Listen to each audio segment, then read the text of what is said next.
In this episode, Ryan talks about some truths entrepreneurs will relate to when us entrepreneurs scale, chase the next high of a new deal, a new building, a new acquisition, and don't have the people in place to sweep up the mess behind us.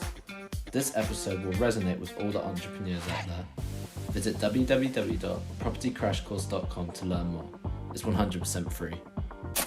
Hey everyone, I'm Ryan's show producer Adam, and we want all these episodes to impact you the most to move the needle in your business. So, before we get into today's episode, let me share Ryan's backstory to give you the confidence you may need to apply these unlocks. Ryan Otto knew he was an entrepreneur since he was 11 years old. And since 2016, an ex-convict who lost everything after discovering his now ex-wife had had an affair, he lost his home, children, and all the wealth he had built up when he was sentenced to nearly 5 years in prison for a crime carried out by a lifelong friend, and found himself in maximum security prison alongside some of the country's most dangerous and high-profile criminals. He turned this horrendous negative situation into a positive one, trained to become a Samaritan, meaning his time in prison away from his family was spent helping other inmates who were contemplating and even had attempted suicide in custody.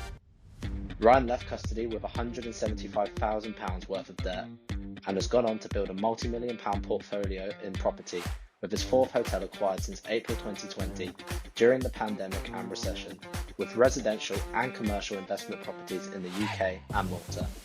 Looking back, Ryan was nothing special.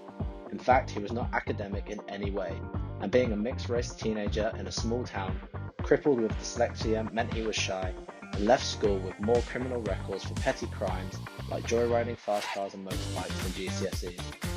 At 11 years old, he immediately knew that he was an entrepreneur when his mother took him to a Booker Cash and Carry in Hastings, and he discovered he could buy push pops in bulk, on his mother's account of course, for 5p and sell them for 50p, making a huge profit.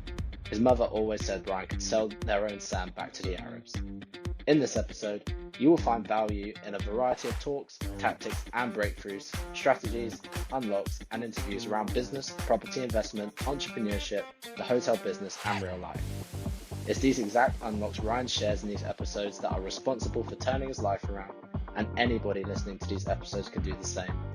It's taken Ryan 20 years of failures and success, cost him nearly 5 years in prison, to bring you these experiences that you will hear in these episodes. Please do spend the 60 seconds to leave Ryan a podcast review and a rating, because your review is the fuel that keeps Ryan delivering these episodes. Thank you. Hey podcasters, I hope everybody is good. We're still in 2020, just about. It's actually New Year's Eve now.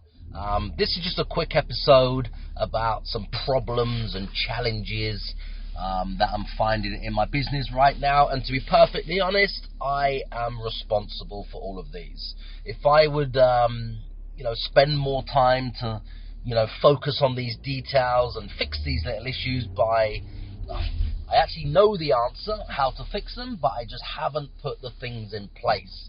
I mean, many of us can procrastinate.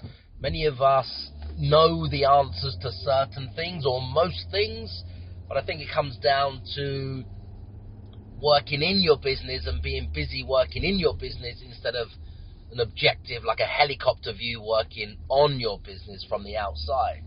It's very easy to get wrapped up and caught up and, working in your business instead of where you should be, which is on your business, which leads to mistakes like this. It happens. It just depends on what we do to fix these challenges and overcome them. I have a trait of sometimes not acting quick enough to fix some of these small things, which I think are small things, which lead to bigger things. It's like you don't put the fire out early, it leads to it leads to the whole forest burning down, and then sometimes it's too late. But anyway, where are we? The issue is kind of like a quality control, checking certain things. I mean, I'm focusing on bigger things. We've got hotel renovations going through. We've got commercial buildings I'm looking at buying and renovating and turning into apartments and building on top and everything else. We've got other hotels we're looking at acquiring. We've got other hotels, 4 hotels we're already managing, and I have to oversee all of that. Not complaining, I love what I do, but it does come down to I do miss some of the details, which are the things which maybe I think are beneath me, which is, part of sort of entitlement, you could say, of, owning a business, running a business, working on some big deals and big projects and things like that. But it comes down to I just haven't put the right people in place to deal with these things, which is my challenge, and I recognize that. Just a small thing. This is one of the things that's just happened right now. Just taken a call or a message. 2 people have moved in today to one of the properties. Cleaners have been there, cleaned the properties, etc. Nobody's actually been to the house after in a kind of like quality control position to check everything's good, to check everything's done, to check the standards, to check over the cleaners in that sense, to make sure that when the new people arrive, they're going to be happy. Of course, this isn't something that I have time to do. I know I should be doing it, but I haven't got time to do it. I'm working on bigger things, but I have not got the staff at the moment. We have adverts, we're looking for staff, but I just have not got the staff at the minute, which leads to a new problem, which doesn't start the relationship off very well for the first time when they arrive, and these things haven't happened. It creates admin, it creates messages, it creates problems, it creates more time it takes to fix it, it creates conflict, it creates a magnitude of issues from the smallest thing, which would probably cost, I don't know, how much? £15, £20 maybe for somebody to head up to the property to have a look. Now, I know if the buck stops with me managing my people, my team, or whoever I have to help, it also comes down to me finding the right people, the right cleaners that don't need somebody to go back after them and check the work that they've done. So there's a few ways that this can be resolved. It does come back to a bit of procrastination on my part. I could have definitely done things differently.